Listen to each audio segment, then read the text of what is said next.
I want to dye my hair green. Many of my friends have dyed their hair different colors. I don't mean normal hair colors like brown or black. My friends have dyed their hair orange, purple, and blue. I told my mother that I would like to dye my hair green. I explained to my mother that I would only use food coloring. The green would not last forever. My mother said that dyeing your hair was a silly fad. She said that I would not look good with green hair. I said that if I couldn't dye my hair green, maybe I could get a nose ring. My mother said no. I said that maybe a tattoo on my arm would be nice. My mother said, no way. My mother said that she did some crazy things when she was a young girl. She said that she used to iron her hair to make it straight. That sounds quite boring to me. My friend Joan came over. Her hair is dyed bright pink. My father said, nice hair, Joan. I don't think that he really meant it.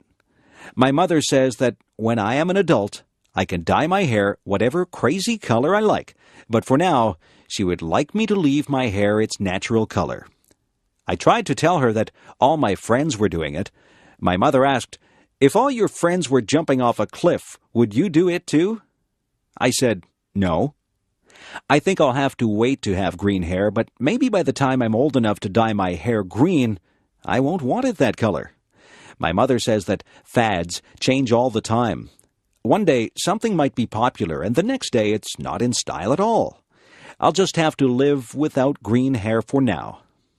I wonder what the fad will be next month.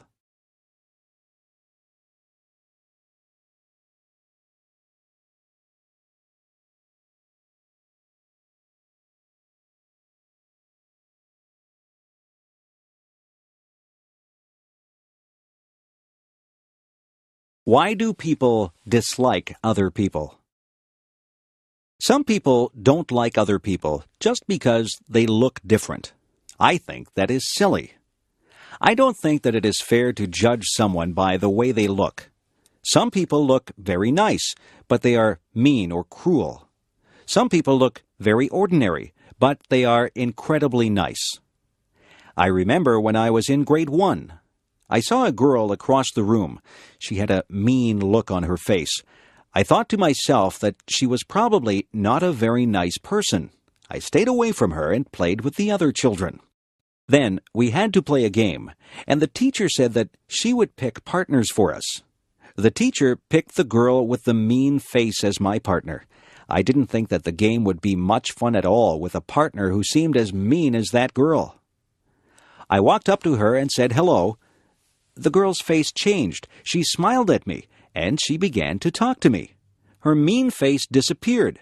We had lots of fun playing the game. We laughed a lot and enjoyed each other's company. That girl became my best friend. Now, when I look at her, I see what is inside her. Sometimes she doesn't smile, but I know what she is like. She is a kind and funny person. I have learned that you can't judge a book by its cover. It is not fair to dislike someone just because they don't look like you want them to look. You have to get to know a person. It doesn't matter to me what color a person's skin is. It doesn't matter to me if they are short or tall, skinny or fat, or happy or sad looking. I judge people by how they treat me, and I try to treat people like I would want to be treated.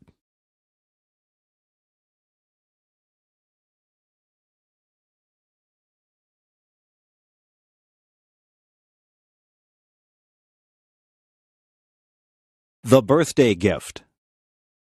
It is going to be my father's birthday. What can I give him? I don't have much money. I have looked all through the stores, and I have not found anything that I think he would like or that I can afford. I have thought very hard about what to buy for him. I thought that he might like some candy, but my father really doesn't eat many sweets. I thought that he might like a new shirt, but he has lots of clothes. I can't afford a new car or computer for him. I was watching him on the weekend. He cut the grass, washed the car, took out the garbage, weeded the garden, and watered the plants. I got an idea. I went to my room and took out some paper. I cut out pieces of paper and I wrote on them. I wrote on one piece of paper that I would wash the car every weekend for the summer. I wrote on another piece that I would take out the garbage every week for the summer. I also wrote that I would cut the grass, weed the garden, and water the plants every week for the summer. I made a birthday card for my dad, and I put the pieces of paper inside it. I went downstairs and gave my gift to my dad. My dad thought that the gift was very thoughtful. He said that it was a gift from the heart. I did all those things for my dad all summer. He said that he had a lot of free time because I helped him so much. My dad and I are good friends. I don't mind doing things for him because I know that he is always there to help me out. A good gift doesn't have to be something that costs a lot. My dad says that the best gifts are the ones that show how much you care for the other person. I'm glad my dad liked his gift.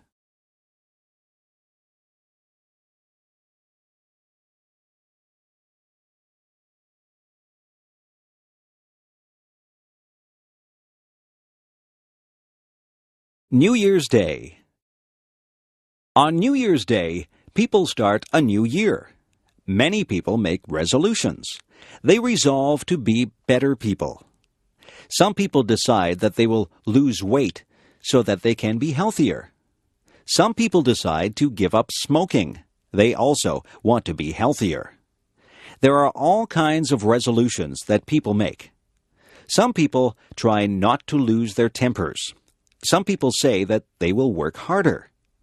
There are people who try to give up bad habits. Every year, my brother says that he will stop biting his nails. He stops biting his nails in January, but by February, he always starts again. That is the thing about New Year's resolutions. People seldom keep them. Everybody starts out with good intentions, but it is very hard to stick with them. I don't make New Year's resolutions. I find that I just break them. I just work day by day to break my bad habits. I know that I eat too many sweets. Every day, I just try to resist them. I think that every day is a new day, regardless of whether it is New Year's Day or not. Bad habits are hard to break. The best thing is never to start any bad habits. I don't know if my brother will ever stop biting his nails, but I know that each January he intends to stop. Maybe one of these New Year's days he'll get over that habit.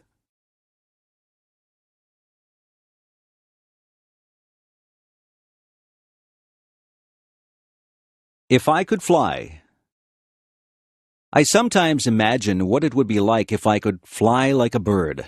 Just imagine what it would be like to soar into the sky, flying high above the trees. You could stand on high rooftops and never be afraid of falling.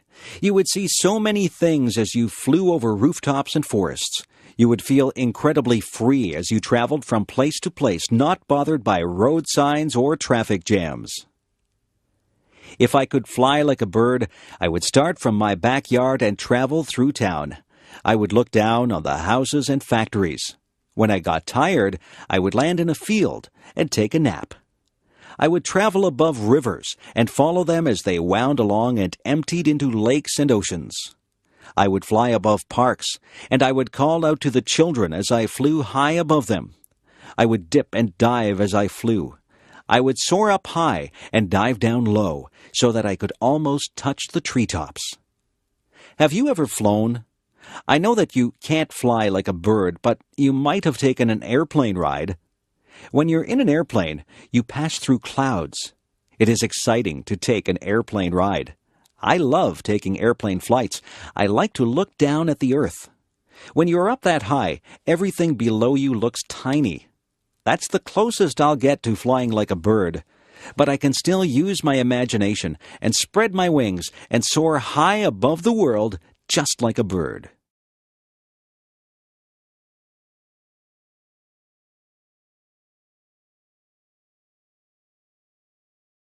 What I look for in a friend. What is it that makes somebody your friend? Some people are nice and you have fun with them. Some people are nice to talk to, but they don't become special to you. Some people become very close to you. Those people are the ones who become your good friends. Did you ever wonder why certain people do become your good friends? Friends usually have something in common. Often, friends enjoy doing the same things as each other. Maybe they like the same sports or the same music, or maybe they can even talk about problems or schoolwork. Friends usually find a common bond. Friends share ideas and listen to each other. Sometimes, people who don't have similar interests even become friends.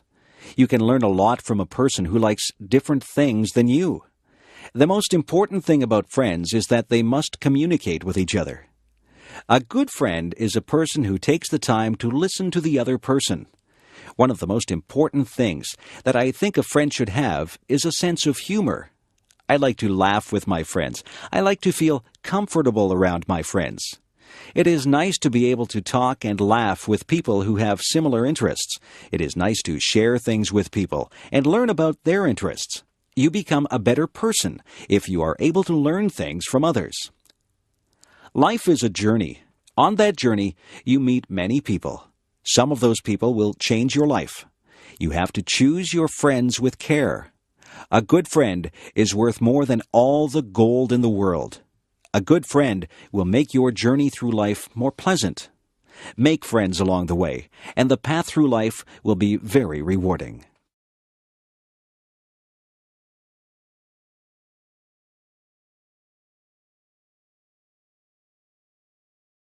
A funny thing happened on the way to school.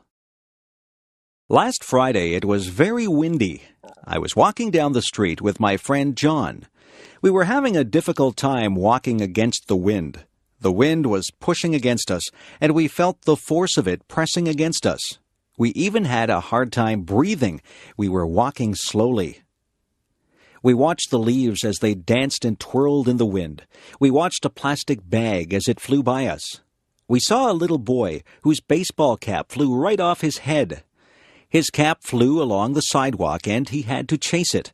He finally caught it, and he held it in his hands tightly after he got it back.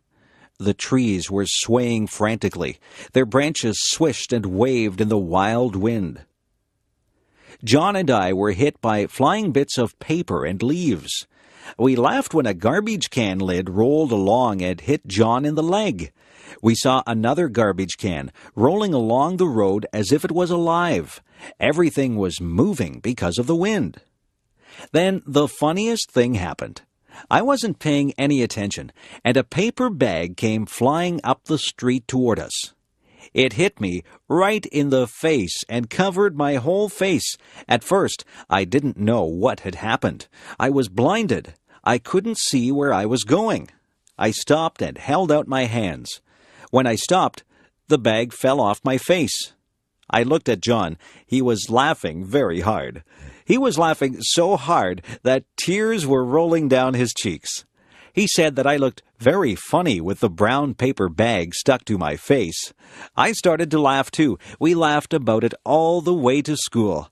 John said that he wished he had a camera. He would have taken a picture of me with the bag on my face.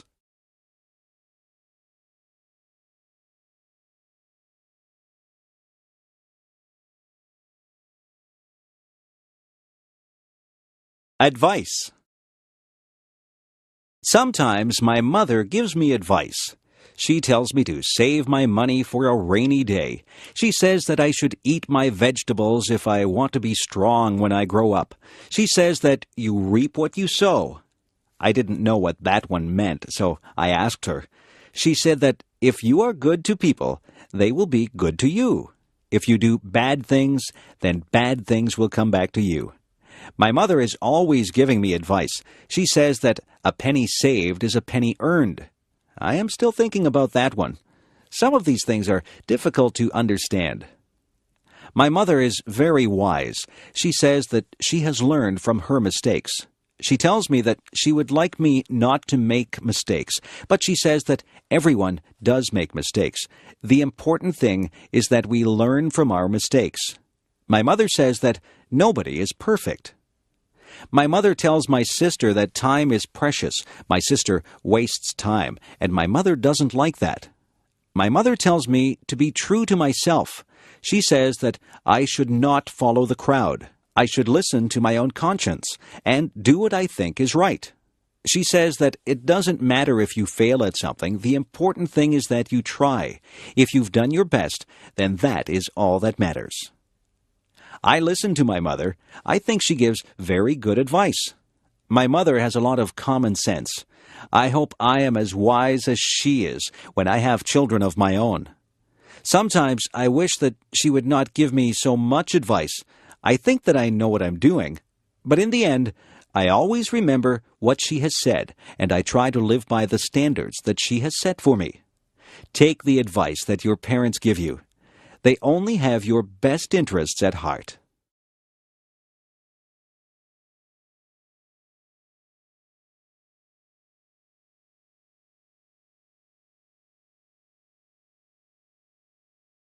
A trip to the hospital. I have to get my tonsils out. I'm not really happy about it, but I'm tired of being sick and having sore throats. I have to go to the hospital 2 hours before my surgery. My mother will go with me. The nurses will take my temperature and check my blood pressure. They will make sure that I am ready for my operation. I will be dressed in a white gown, and I will be wheeled down the hall to the operating room. I can't have anything to eat or drink for a long time before my surgery. My mother will walk down the hall with me. Then she will wave goodbye as they wheel me into the operating room.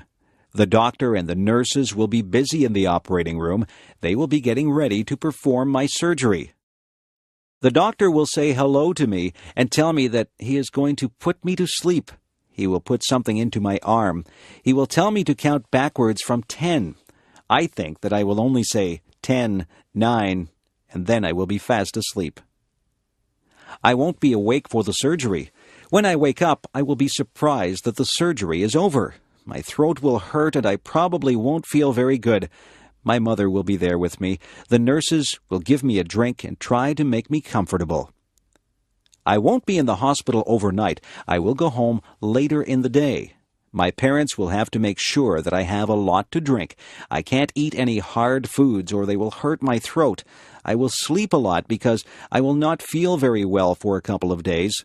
It won't take long before I recover from my surgery. Sometimes we need surgery to make us feel better. Hospitals can be a bit frightening, but the doctors and nurses are very nice, and their job is to make you better.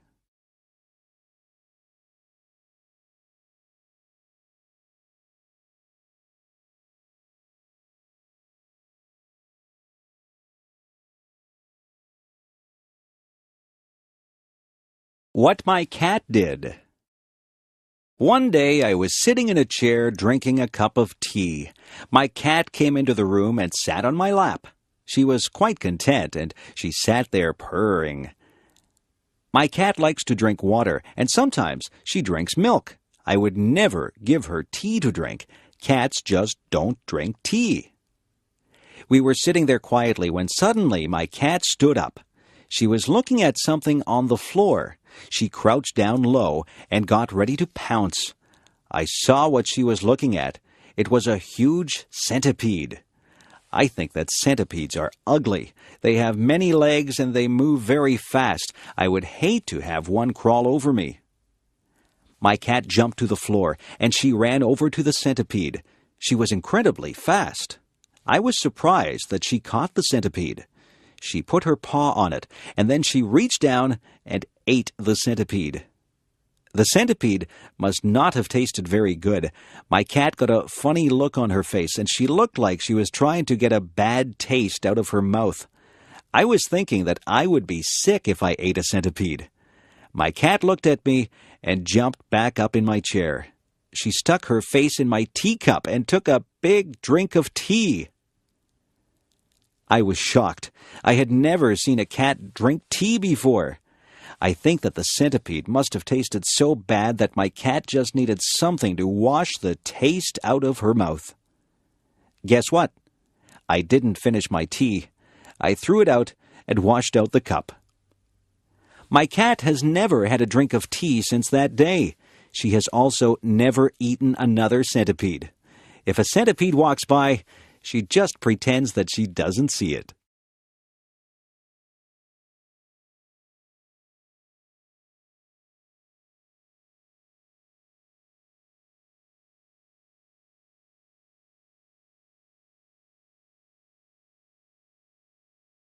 If I was tiny. Imagine what life would be like if you were 2 inches tall. You would have to be careful that nobody stepped on you. You would have to watch out for cats, dogs, and birds. It would be very dangerous, but just think of the things that you could do.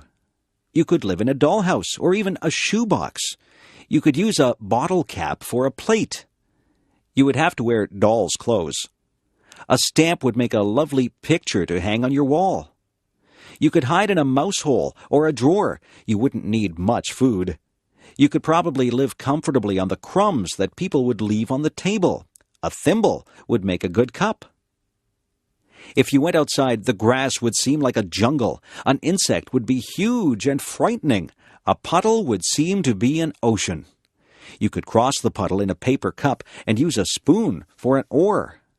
A matchbox would make a good bed with a handkerchief as a bedspread.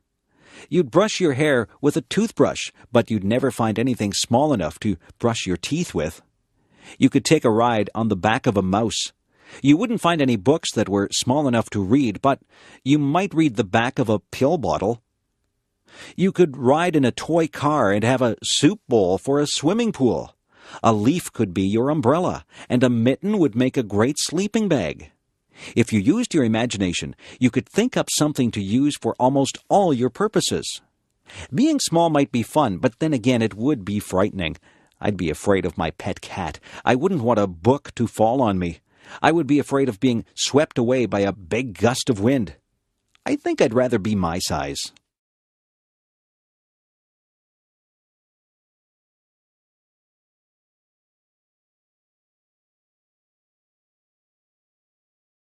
Do people have the right to smoke in public? My father used to smoke. He got very ill. The doctor told him that he had to quit smoking. My father tried for a long time to quit. It was very difficult for him. Smoking is an addiction. After many months, my father finally gave up smoking, but he still craved a cigarette once in a while. He says that quitting smoking is the hardest thing that he has ever done. When my father did smoke, he smoked everywhere. He smoked in restaurants, stores, and many public buildings. Now, you are not allowed to smoke in a lot of public places. When my father smoked, the rules were not so strict. People could smoke just about anywhere. It really wasn't fair to the people who didn't smoke. Their clothes always smelled like smoke, and they breathed in second-hand smoke. Some people think that the second-hand smoke is actually worse for you than if you smoke yourself. People would smoke in their houses, and very young children would inhale the smoke that was in the air. Some people still smoke in their houses, and their children breathe in the smoke. Some restaurants have areas for smokers and non-smokers, but usually the smoke drifts from one area to the other. There are some businesses that have banned smoking altogether. Personally, I think that smoking in public places should be completely banned. I don't think that I should have to breathe in another person's smoke if I choose not to smoke myself. It wouldn't be fair for a non-smoker to get lung cancer because they had to be in a place where smokers were allowed to light up. I know that smoking is a powerful addiction and that it is very difficult to quit, but smokers should restrict their smoking to places where there is nobody else around. Lung cancer is an awful disease. Nobody should have to suffer with lung cancer. People should be educated about the dangers of smoking. Smoking should be banned in public places, but eventually I would like to believe that fewer people will smoke. It would be nice to live in a smoke-free environment.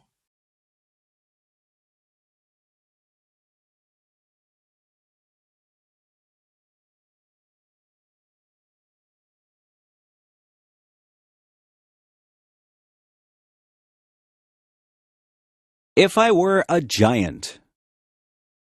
If I were a giant, I wouldn't be able to fit in my house. I'd have to live in a building that had a high ceiling, but I'd probably have a hard time getting through the door. I'd have to make my own clothes, but where would I get a giant needle and thread to sew with? I couldn't ride in a car or a plane. I suppose I would just have to take giant steps to get from place to place. I would have to be very careful not to step on anybody or anything. When I talked, people would cover their ears. My voice would sound very loud to them. I wouldn't find shoes to cover my feet. I wouldn't find a knife and fork to eat my dinner with. I might have to use a rake as a fork. My dinner would be huge. What would I cook my dinner in? I certainly wouldn't find an oven big enough to put my dinner in. If I sneezed, it would be like a hurricane. If I fell down, it would be like an earthquake. I wouldn't have any friends because everyone would be too tiny for me to talk to. I think that being a giant would be very lonely. I couldn't have just one apple. I would have to have a lot of apples to fill me up. I would have to drink gallons and gallons of water to quench my thirst. I could never relax under a tree. I would be taller than all the trees. I don't think that being a giant would be fun. I won't ever make a wish to be a giant. I would rather be my height. I'm very happy the way I am.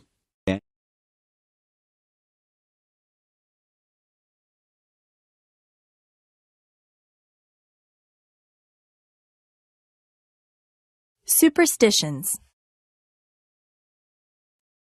I am not superstitious, are you? Yesterday was Friday the 13th. Some people think that Friday the 13th is an unlucky day. I think that it is just like any other day. Some people believe that if a black cat crosses your path, you will have bad luck. I don't believe that either. My mother always gets upset if I open an umbrella in the house. She says that is bad luck. She is probably right about that one because an open umbrella would take up a lot of space and you might knock things over. If your left hand is itchy, you are supposed to get money. I have had an itchy left hand before, but I haven't received any money because of it. It is bad luck to walk under a ladder. That is probably true because you might knock somebody off the ladder or have a can of paint fall on top of you. If you are acting in a play, it is bad luck if someone says, "Good luck" to you. This is very confusing. You are supposed to tell an actor to break a leg. It doesn't mean that you want the actor to break his leg. It means good luck to the actor. Actors have a lot of superstitions that are very unusual. I am not superstitious. I don't believe in superstitions at all. It is just fun to learn about superstitions. Some of them are very old and have been passed down from generation to generation. I once did a project at school on superstitions. It was a very interesting topic, and I got a good mark for it.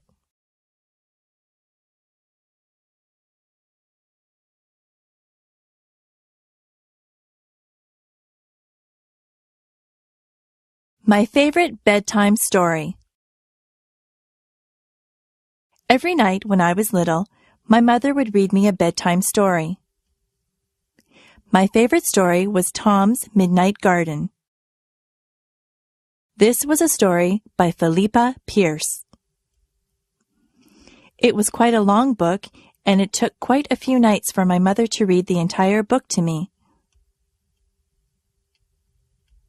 In Tom's Midnight Garden, Tom moves to the city to stay with his aunt and uncle. He is very bored at their apartment. They have no children, so Tom has nothing to do.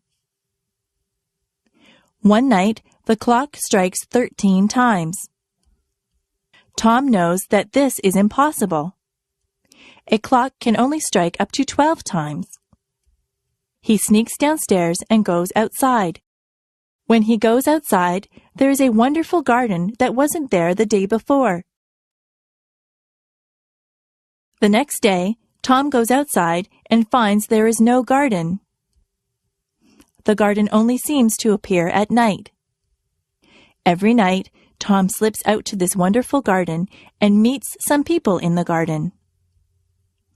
He meets a girl named Hattie. Hattie and Tom become very good friends in this garden. Some very strange things happen in this book. There are some coincidences that keep you guessing about what is really going on. The surprise ending is wonderful. I really enjoyed Tom's Midnight Garden, and I was very sad when my mother and I came to the end of the book. I felt that I had visited the magical garden with Tom. It is a book that I will remember all my life.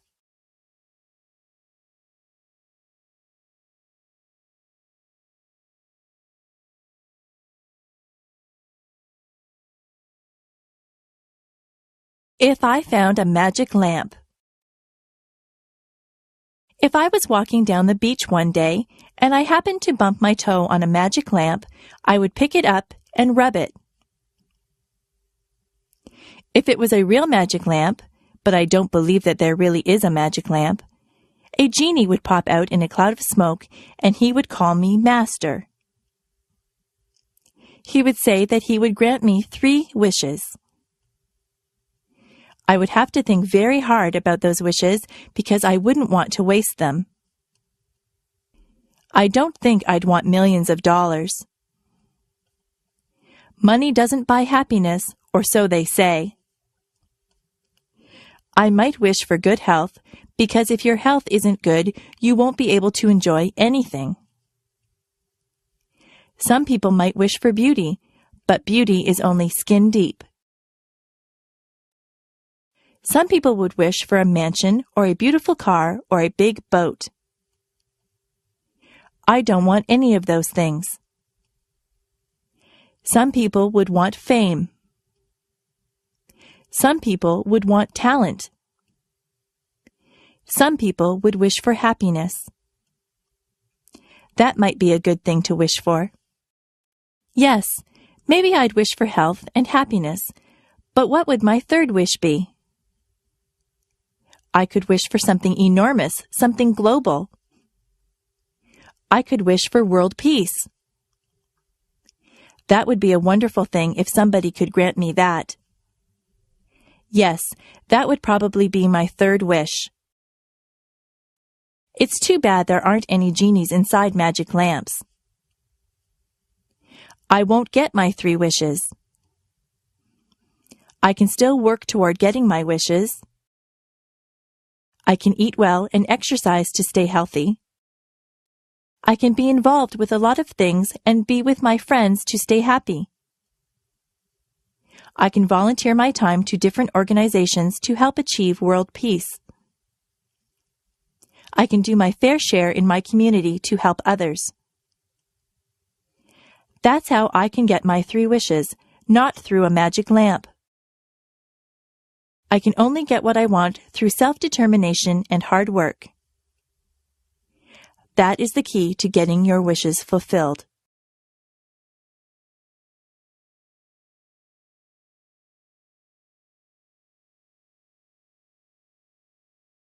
Help.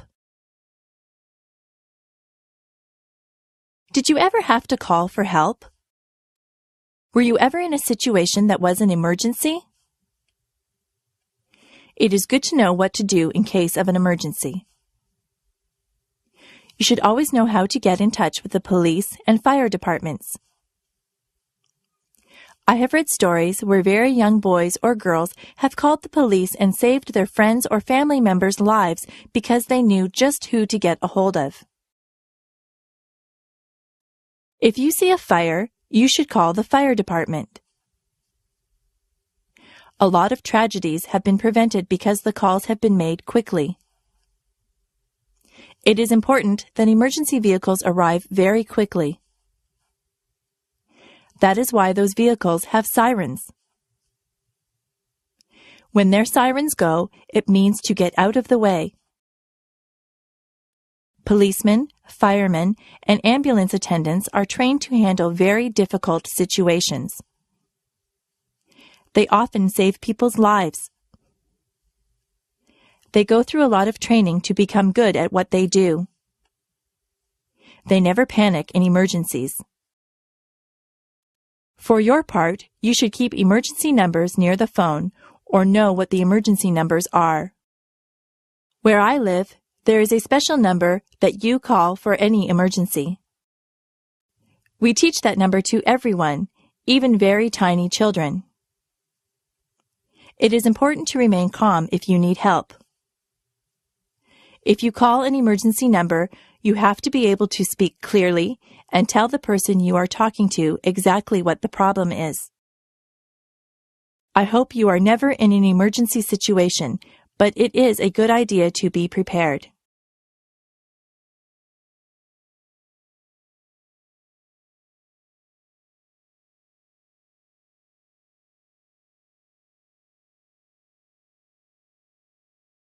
The peach orchard. When I was very young, I lived near a peach orchard. Now there is a park where the orchard used to be. I always remember the peach orchard because my grandmother and I used to go there and pick peaches.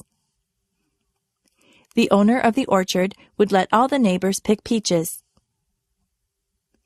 It's not the fact that I used to get many ripe, tasty peaches that I remember. It's the time that I used to spend with my grandmother that I remember. My grandmother was very old, but she was very healthy. She used to walk a lot. I think that is what kept her fit. She had a lot of energy, so she liked to go to a lot of places. She would get a fruit basket, and then she would ask me if I wanted to go to the orchard. I always said yes because I enjoyed walking through the orchard on a sunny day. We never climbed up on a ladder to reach the peaches. We just reached for the low-hanging fruit. My grandmother and I used to talk all the time that we were out there. It was nice to spend time with her. She told me many stories about when she was a young girl. We laughed and got to know each other better. My grandmother only visited us during the summer. She lived in California and I lived in Niagara Falls, so we didn't get to spend a lot of time with each other. We enjoyed the hot summer days in the orchard. You could smell the peaches, and the bees buzzed lazily by us. My grandmother would point out different insects and birds to me. I learned a lot about nature from her. We would end up with a big basket of peaches. When we got home, my mother would wash the peaches, and often she would bake a peach pie for us. Nobody bakes a peach pie like my mother. It's good to have memories like that. Childhood memories of time spent with my grandmother are very precious to me. Sometimes it's just the simple things that you do in life that leave you with the nicest memories.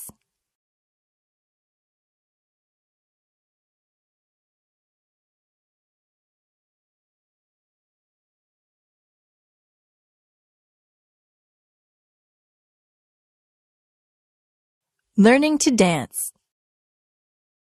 I went to England with my mother. She used to be a singer in a band. We went to the hotel that she used to sing at. It was a big, fancy hotel. Some of the people that she knew when she sang in the band were still there. They remembered my mother, and they had a good time talking to her and remembering old times. Many people told me that I looked like my mother. In the hotel, they had a fancy hall where they had ballroom dancing. I am not used to that kind of dancing. I always danced to rock music. A man told me that he would teach me how to dance. It looked very easy. I held one of his hands and put my other hand on his shoulder. He told me exactly how to move my feet. I was very clumsy and I stepped on his toes. He was patient with me and he counted 1, 2, 3. I tried to waltz with him. I would start out pretty well, but then I would get mixed up and stand on his toes again. The man laughed about it. I told him that I wasn't a very good dancer, but he said that I was good for a beginner. I think he was just being polite. The man asked my mother to dance. My mother is a very good dancer. I didn't know that about her. She never stepped on the man's toes once. The man thanked us for dancing with him, and I thanked him for giving me dancing lessons. I don't think I'll ever be very good at that type of dancing. Each generation has a specific type of dancing. The way that I dance is different from the way that my mother dances. The way that I dance doesn't involve moving your feet too much. I'm not too good at fancy steps.